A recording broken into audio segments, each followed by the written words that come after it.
Thank you, G-Defy, for being a sponsor of Newsmax Podcast. G-Defy shoes are the best choice for walking, running, and standing. If you spend a lot of time on your feet, these are the shoes for you. G-Defy's patented Verso Shock technology aligns your posture and perfects your gait. Go to gdefy.com and use the code MAX for $30 off on orders of $130 or more.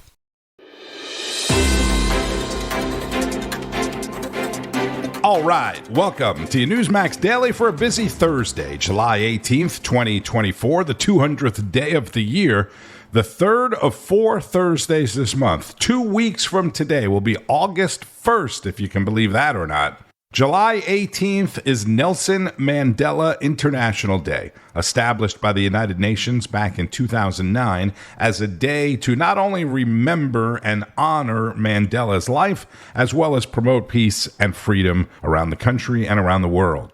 Speaking of which, today is the 4th and final day of the Republican National Convention in Milwaukee, and the day that the nominee for President of the United States, former President Donald Trump, will deliver his much-anticipated speech. I am really looking forward to it. Not only the context of the speech and his message, but also his tone, how he's going to deliver it. President Biden had to cancel campaign events in Nevada Wednesday after testing positive for COVID.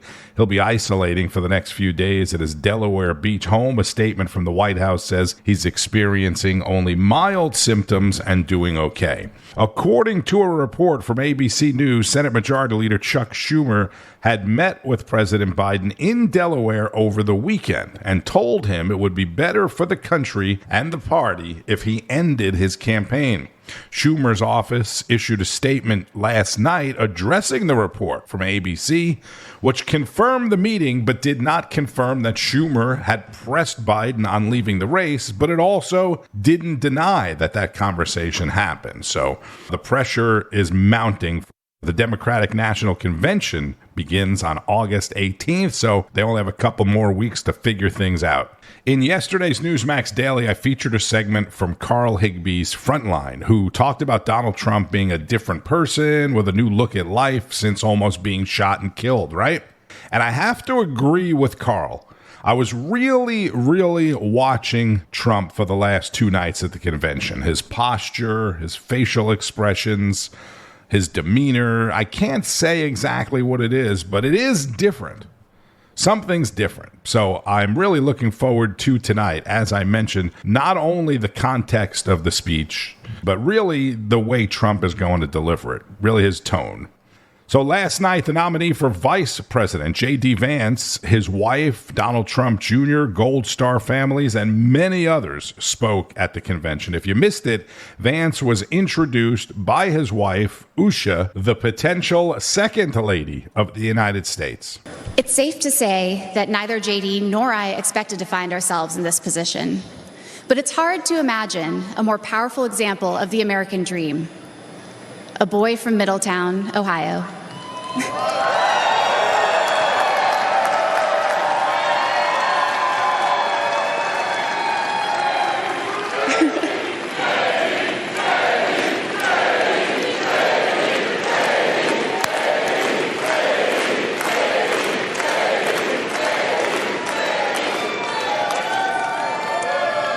Raised by his grandmother through tough times, chosen to help lead our country through some of its greatest challenges. I am grateful to all of you for the trust you have placed in him and in our family.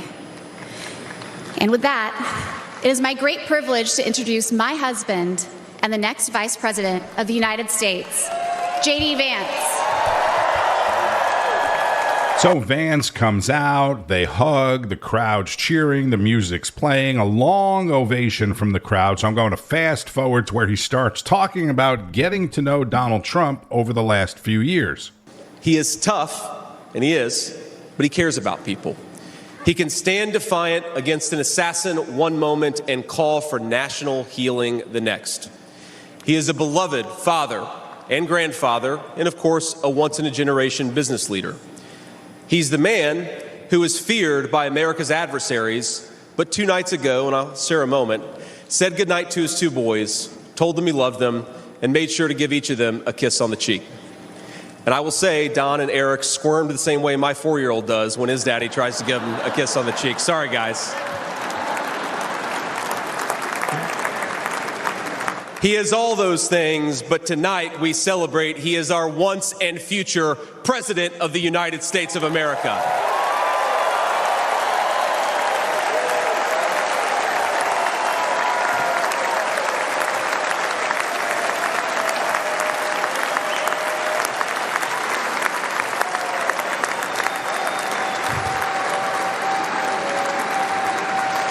Now, I want to respond to his call for unity myself. We have a big tent in this party on everything from national security to economic policy. But my message to you, my fellow Republicans, is we love this country and we are united to win.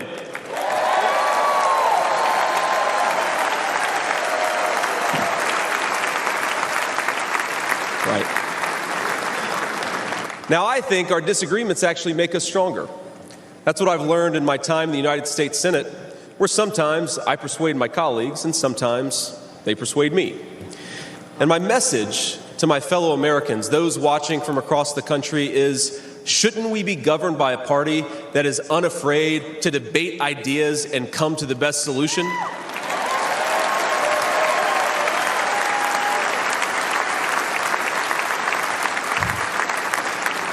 That's the Republican Party of the next 4 years, united in our love for this country and committed to free speech and the open exchange of ideas.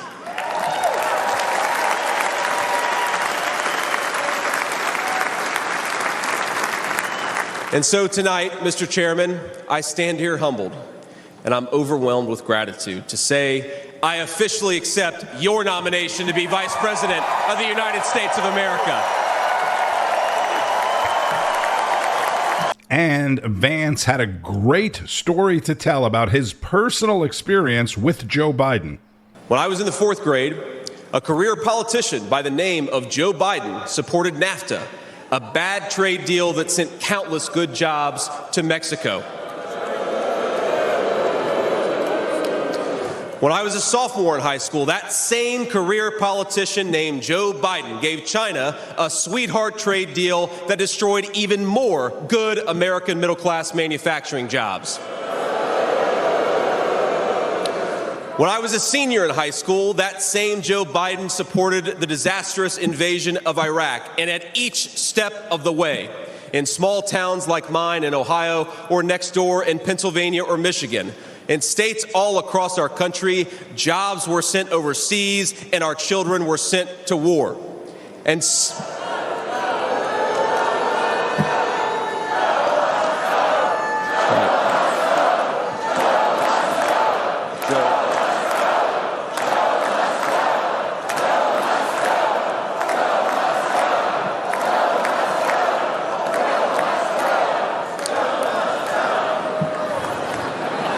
I agree. And somehow, a real estate developer from New York City by the name of Donald J. Trump was right on all of these issues while Biden was wrong.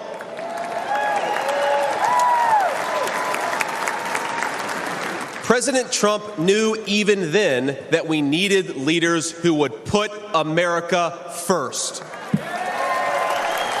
Donald Trump Jr. spoke last night before J.D. Vance, but it was this moment that stole the show. Good evening, America. Before I begin my remarks, I'm going to do something a little uncharacteristic. A Trump is going to give up the microphone. Doesn't happen often. You may never see it again. But I got a call on Monday morning from a young lady who said, "Dad, I want to speak at the RNC."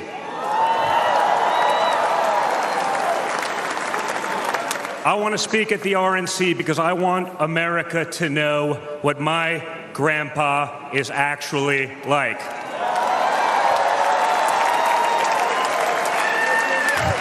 So for the first time ever on a stage, first time ever giving a speech, I want to bring out my eldest daughter and the eldest granddaughter of the President of the United States, your favorite president, Kai Madison Trump.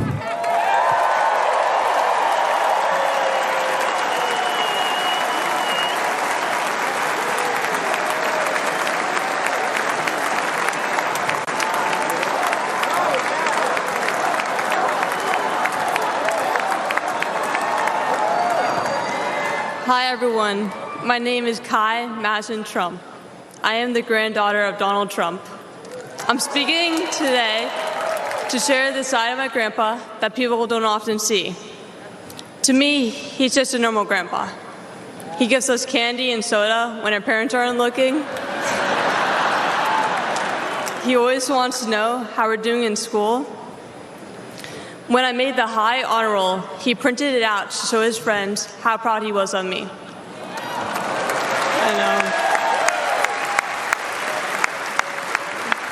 He calls me during the middle of the school day to ask how my golf game is going and tells me all about his. But then I have to remind him that I'm in school and I'll have to call him back later. When we play golf together, if I'm not on his team, he'll try to get inside of my head. I know. And he's always surprised that I don't let him get to me. But I have to remind him I'm a Trump too.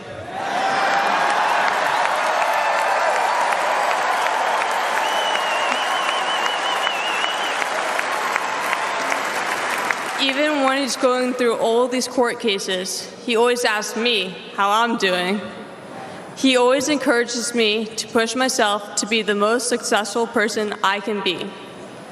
Obviously, he sets the bar pretty high, but who knows, maybe one day I'll catch him.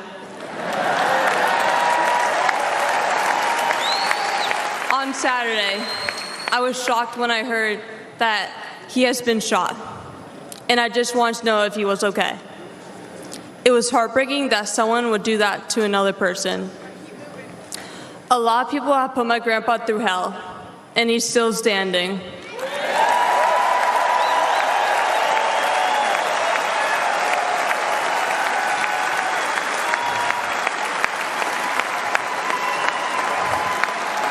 Grandpa, you are such an inspiration, and I love you.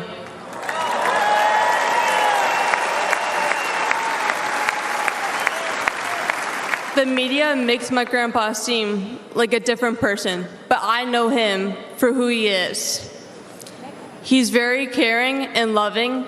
He truly wants the best for this country, and he will fight every single day to make America great again.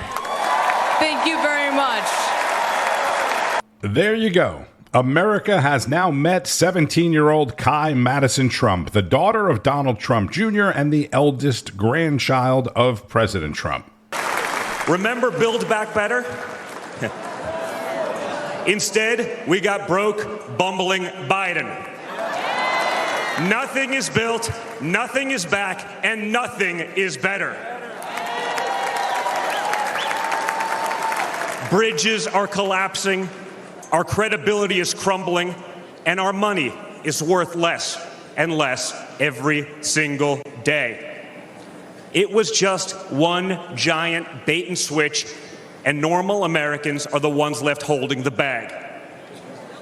Housing costs, gasoline prices, grocery bills just keep going up.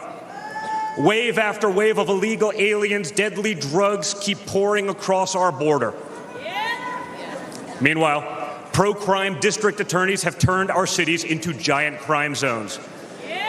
They've turned criminals into victims, prosecutors into criminal defense attorneys, and police into public enemies.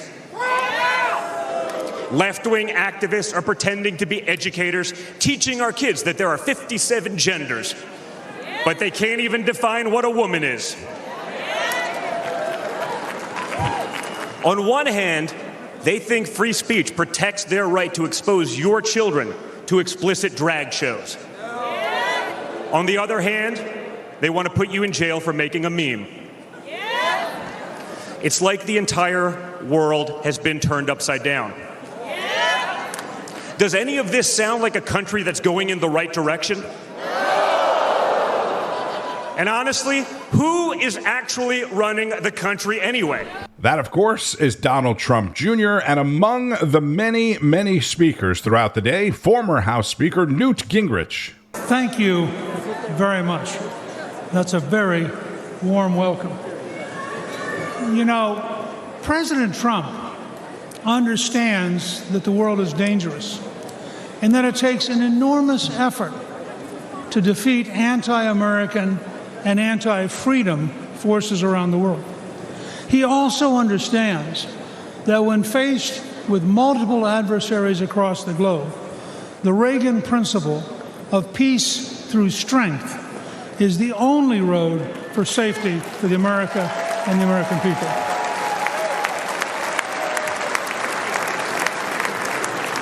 The contrast between President Trump's realistic policy of resolute strength in a dangerous world and President Biden's policies of appeasement, weakness, and self-delusion may be the biggest difference between the Make America Great Again movement and the Make America Weak ideology of the left. We have to remember that the greatest threat to American safety is not Biden's brain. The greatest threat is Biden's policies and the people he appoints to implement them.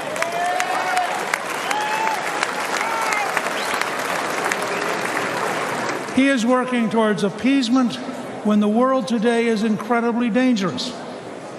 A growing coalition of dictatorships is actively trying to undermine American power and conquer America's allies. A religious dictatorship in Iran, which chants death to America, is on the verge of having nuclear weapons. Russia's dictator has unleashed the deadliest European war since World War II. Communist China continues to develop its military power while actively seeking to undermine America through espionage, fentanyl, and the infiltration of our companies and our universities. Faced with these clear and present dangers, President Biden has adopted failed policy after failed policy. Where President Trump orchestrated an orderly end to the Afghanistan war with no American killed in nearly 2 years.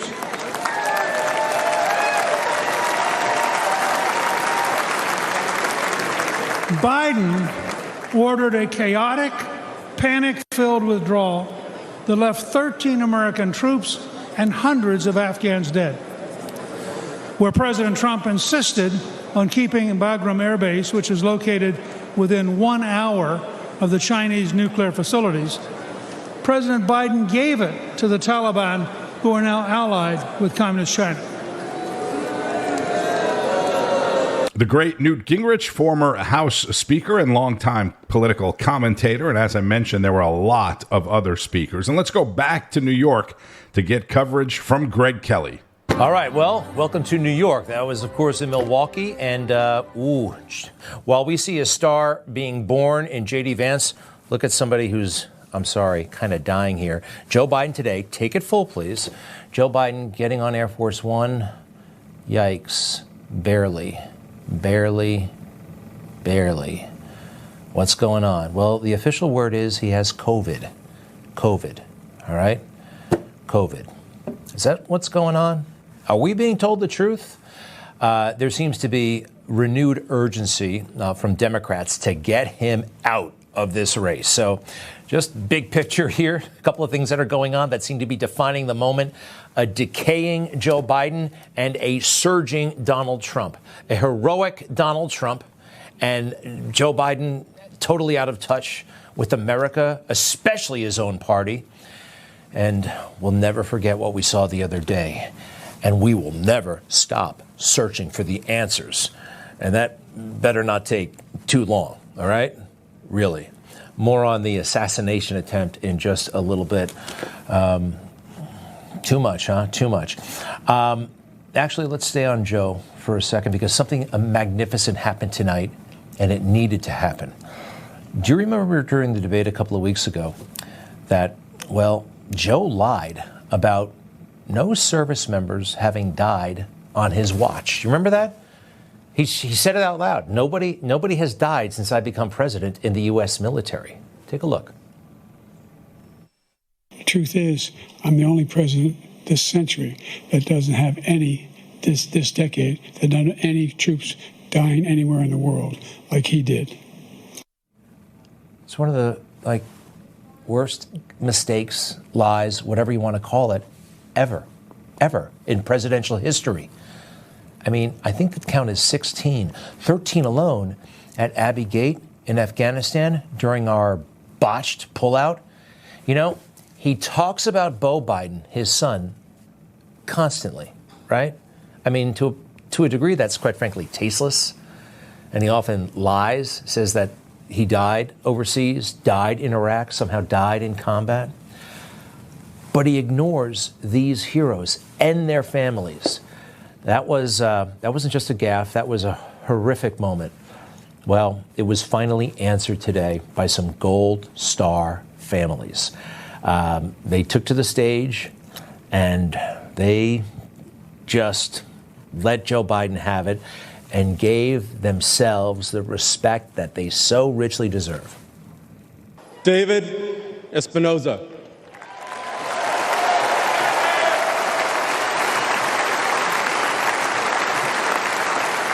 Nicole G.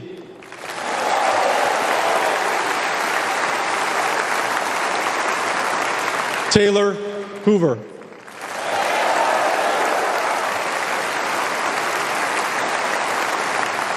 Ryan C. Knaus.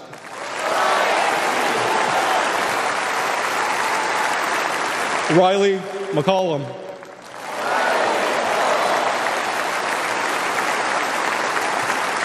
Dylan Marola.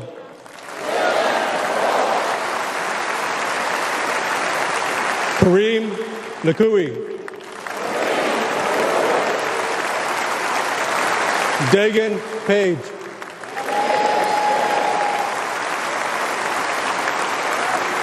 Johanny Pichardo.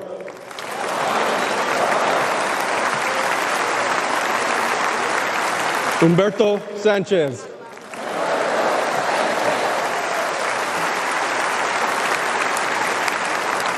Jared Schmitz.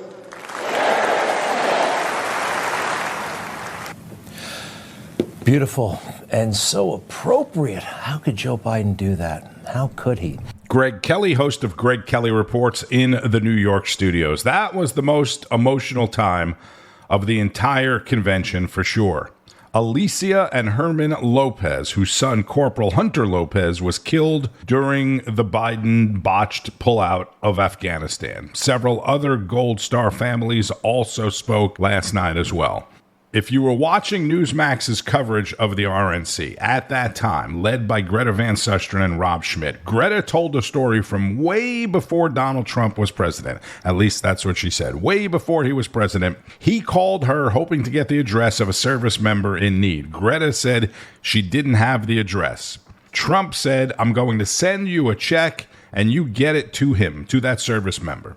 She said the next day, a $25,000 check from Trump showed up at her office, and then she had to find the service member to deliver the check on behalf of Donald Trump. And basically no one but her, Trump, and the service member ever knew that Trump gave him the money. And there are dozens of stories like that people don't know about, that Donald Trump didn't make public or ask for any kind of recognition.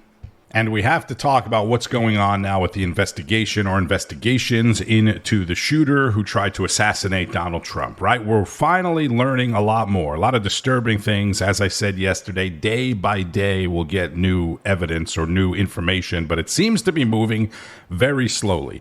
People are becoming more suspicious about a lot more things. Like the photo that was released yesterday showing a ladder on the side of the building that Thomas Crooks, the shooter, got on top of to try and kill the former president. He obviously didn't carry the ladder across the field with him, Oh, by the way, there was also a TMZ video that showed him, Crooks, walking around the event. And I mean, at that point, there was no reason to, be suspicious of him. But there's video of him walking around the event, looking up at the roof, kind of surveying the situation. But where did the ladder come from? How did it get there? Who put it there? According to a Fox News report as well, Crooks left a cryptic message on a gaming platform shortly before the shooting saying July 13th will be my premiere. Watch as it unfolds. Investigators also saying they found searches on Crooks' laptop, including Trump and Biden and when is the DNC convention and the Trump rally. Wednesday, House Speaker Mike Johnson and other Republicans called for Secret Service Director Kimberly Cheadle to resign. Everyone hear me clearly and listen to me at home and make no mistake. The House is conducting an immediate and thorough investigation of these tragic events. Don't forget, Monday, she will sit in front of the House Judiciary Committee. And on Wall Street, after a wild Wednesday, with the Dow closing up more than 200 points and above 41,000 for the first time ever, and the NASDAQ losing more than 500 points with a huge sell-off in tech stocks and chip stocks, the markets were mostly green this morning. The first thing that I saw this morning was a headline on Yahoo Finance that said Trump is already starting to move the markets as his probability of a second term seems to have increased. Again, that was on Yahoo Finance. Keep up with all of the news and full coverage of today's events at the RNC on Newsmax, Newsmax.com. And again, make sure you have the Newsmax app, which allows you to watch and listen from anywhere, anytime. It's available for free in the App Store and Google Play, the Newsmax app. Also, make sure you're watching on Newsmax Plus. You can get signed up if you're not already at NewsmaxPlus.com. Get all your favorites like Greg Kelly Reports, Rob Schmidt Tonight, Greta Van Susteren, Carl Higbee, John Bachman, Newsline with Bianca De La Garza, and much more. I'm Tony Marino. Thank you for listening to the Newsmax Daily Podcast. Be sure to subscribe on whatever podcast platform you may be listening on. Enjoy the rest of your Thursday, Friday Eve, my friend, and keep on fighting the good fight. News breaks every minute, every day. You need the app, the Newsmax app. Find it free on your smartphone store. Then watch us anytime, anywhere. It's our America. We conquered it. We built it. Great values like honesty and fairness. Great courage. A great nation needs a free press. Newsmax is it. 30 million Americans regularly go to Newsmax when they really need to know. They watch Newsmax TV at home. On the free Newsmax app, they go to Newsmax.com. Start today. Newsmax is real news for real people.